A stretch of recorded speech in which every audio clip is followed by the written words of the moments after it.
और उन्होंने मेरी अमर कथा चोरी छुपे सुना है। व्यास जी ज्ञानी है, उन्होंने भोलेनाथ से कहा, प्रभु यह अमर कथा सुनी है और आप उसे मारने आए। जो अमर कथा सुन लिया वो फिर मरेंगे नहीं मरे। और जैसे ही व्यास जी ने कहा, भोलेनाथ ने ध्यान लगाया तो देखा कि वो गोलोक से राधा रानी का वो पालतू सुगा के रूप में आए और वही व्यास के पत्नी के गर्भ में 12 वर्ष तक रहे, 12 वर्ष तक। और वही हुआ सुखदेव जी महाराज। बोलिए सुखदेव जी महाराज की जय। और सुखदेव जी महाराज 12 वर्ष तक माँ के गर्भ में रहे और माँ कहती, पुत्र बाहर आ जाओ, मुझे बहुत पीड़ा होता है, बाहर आओ।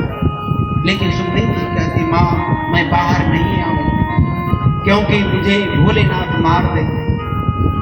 माँ कहती, अब कोई नहीं है, तुम बाहर आओ। तब 12 वर्ष के बाद सुखदेव जी महाराज बाहर आए और सीधे नंगे जंगल की ओर जाने लगे। और जैसे ही जाने लगे तो व्यास जी ने अपने पुत्र से कहा, पुत्र ठहरो, जरा अपना मुख दिखाओ। तो सुखदेव जी पिता की बात नहीं मानी, उन्होंने सीधे जंगल की ओर जाने लगे। और जब जाने लगे तो रास्ते में कुछ अप्सराएं स्नान कर रही थी नंगी। तो सुखदेव जी 12 वर्ष के थे, वो सीधे जा रहे। तो 12 वर्ष के तो जवान ही समझिए, बड़ा ही समझिए। और जब वो नंगे जा रहे थे लेकिन अप्सराओं ने कोई पर्दा नहीं। जब व्यास जी पुत्र पुत्र कह के उस रास्ते से जा रहे थे, जैसे ही अप्सराओं ने देखा कि व्यास जी आ रहे हैं, सभी जो अप्सराएं थी सब कोई कपड़ा पहन ली। तब व्यास जी ने पूछा, देवियों हमारा पुत्र जो 12 वर्ष का था वो इस ओर से गए, तुम्हें शर्म नहीं आई, तुम्हें लज्जा नहीं आई, और हम 80 साल के 90 साल के वृद्ध दादा की तरह हैं और तुम पर्दा कर रही हो। तब अप्सराओं ने कहा, बाबा आपके जो पुत्र हैं वो स्त्री पुरुष का भेद नहीं जानते, लेकिन आप तो जानते हैं, इसीलिए पर्दा। और वेद व्यास जी कह रहे हैं, सुखदेव रुक जाओ, ध्यान देंगे। तो सुखदेव जी ने कहा, एक बार जब मैंने आपके पुत्र बनकर आया, आप पुत्र पुत्र कह रहे हैं, और आपने कई बार मेरे पुत्र बनकर आए तो आप कहते हैं कि पुत्र रुक जाओ। इसलिए ध्यान देंगे, जब आपके घर में जब कोई बालक होता है, छोटा बालक होता है, और जब वो नानी दादी की गोद में जाते हैं तो दादी कहती है, देखो इसका हाथ देखो दादा पर गया है, कहते हैं ना, दादी लोग कहते हैं ना, देखो इसका ठोर दादा पर गया है, नाक दादा पर गया है।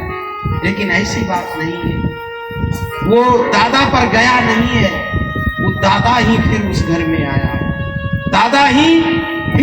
में आया, इसलिए सुखदेव जी महाराज जंगल चले गए और वह नदी किनारे जंगल में रहकर उन्होंने जीवन में यही सोच कि जब मैं पिता की बात पर रुक जाऊंगा फिर भगवान की कथा नहीं कर पाऊंगा, हम संसार में फंस जाएंगे।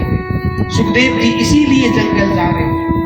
जब हम यहाँ पर रुकेंगे, पिताजी ध्यान देंगे, इस संसार में बच्चे भगवान के रूप में होते हैं, बच्चे जो होते हैं भगवान के रूप में होते हैं, और हम लोग ही उसे बतलाते हैं। जब बड़े होते हैं, ये पिताजी हैं, ये दादाजी हैं, और ये घर तुम्हारा, ये मकान तुम्हारा, ये अड्डा तुम्हारा, ये फैक्ट्री तुम्हारा, ये माता पिता ही बतलाते हैं। और जब वो बड़े होते हैं फिर परिवार के चक्कर में फंस जाते हैं, फिर उनकी विवाह होती है, फिर शादी हो जाती है, फिर बच्चे हो जाते हैं। सुखदेव जी ने सोचा कि अगर हम पिता की बात पर रुक जाते हैं तो फिर इस बंधन में बंध जाऊंगा, पत्नी के साथ पुत्र होंगे, इस माया में पड़ जाऊंगा और मैं भगवान की कथा को नहीं कर पाऊंगा। इसलिए सुखदेव जी सीधे जंगल की ओर जा रहे हैं और जंगल में जाकर के उन्होंने ऐसे एक नदी के किनारे बैठकर तप करने लगे। बोलिए वृंदावन बिहारी लाल की। आज कथा यहीं पर विराम।